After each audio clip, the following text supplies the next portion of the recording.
We're still talking about things that happen in the beginning of life with moms. So you're pregnant. You've been pregnant now for, let's say, 8.5 months. You were excited in the beginning, and now you're just tired of being big.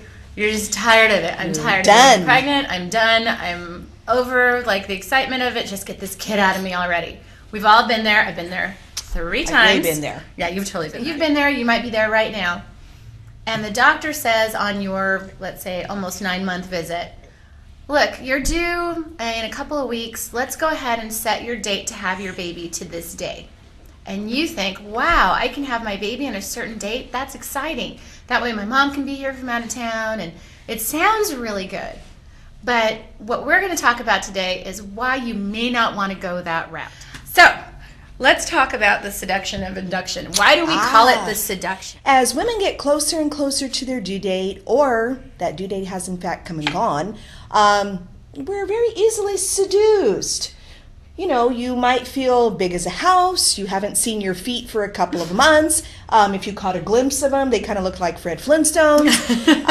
Your back hurts. Your hips hurt. You're tired of going to the bathroom every 5 minutes at night. And so when you go into an appointment for one of those later OB checks and your obstetrician says, wow, you know, Lisa, those feet are hurting. You're looking kind of tired. Why don't you come in tomorrow morning around 7 o'clock? We'll break your water. We'll get this party started. You'll be holding your baby by dinner time. Who wouldn't be seduced by that? That sounds good to me. Let's go get this baby out. Yeah. Well, that's what Let's happened. have a birthday party. Yeah.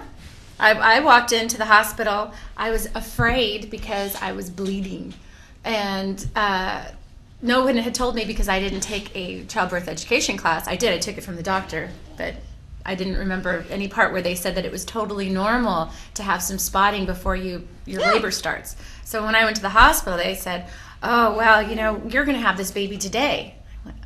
Oh my goodness, I'm not even having contractions. I'm going to have the baby today. How exciting. How exciting, yay. And they offered a long time ago. This was about 6 years ago, and I didn't know anything about birth. I just went in there thinking I want a natural birth, and I thought that's all I needed to know. Yeah. So the nurse said, well, we're going to go ahead and set you up with some Pitocin, and it'll get your contractions going. And I went, oh, okay, great. Is there any risk to the baby? She's like, oh, no, everybody gets it. So that's a whole nother topic that we'll talk about, which is called informed Well, she wasn't consent. telling a story. Pretty much everybody does get it. So that part was true. It wasn't informed consent. So I said, okay, Pitocin, it sounds a lot like potassium. It's got to be good for my baby, right? God, very sad. It's okay, Gena. So I went ahead and got put on Pitocin, and any chance I think of me having a natural birth after that went out the door, because Pitocin, let's talk about, I'm going to defer to Lisa. We're going to talk about contractions that happen with Pitocin.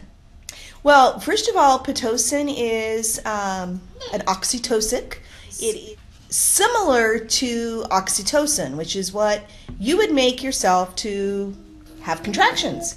However, it's not the same thing. What Mother Nature gives you is very, very different than what we could manufacture and stick in a bag. The thing about oxytocin is it's released deep in your brain. And when it's released, oxytocin is ready to come to your birthday party and help you have some contractions. However, it brings a friend with it to the birthday party. It brings a friend called endorphins. And those endorphins help you cope with the contractions. So, you know, endorphins are known as nature's narcotic. They really do help with not just so much pain relief, but also helping your brain kind of make a shift from a thinking brain to more of a doing brain, more instinctive, where you need to. The only control we have with that is how frequently and how high the nurse comes in and turns it up. And that's what influences the strength and the length of your contractions.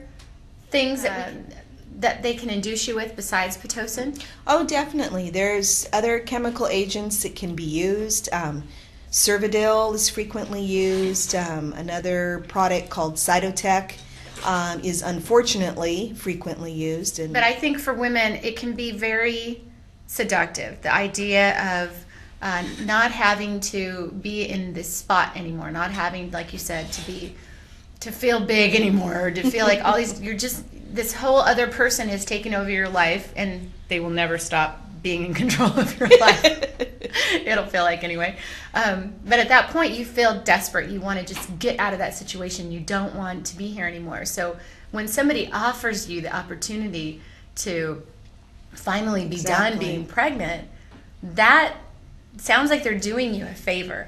Well, and it's not so much just being done being pregnant. It's adding a tangible factor of known versus unknown. So Mother Nature could decide to kick in an hour. It could decide to kick in at 3 in the morning, or not for 3 or 4 more days. Whereas the induction is actually scheduled. And so for a lot of women and a lot of men, that's very seductive.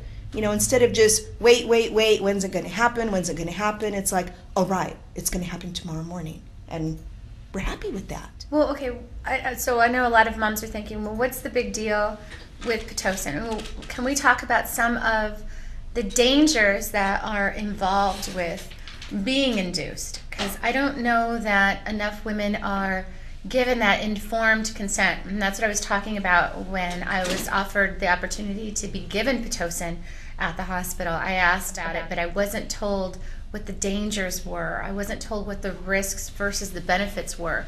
I wasn't given enough information to make an informed choice. This is a huge part of being a mom. You're going to be responsible for the health of your child, and you need to have this information in order to make good decisions. Talk about after our commercial break.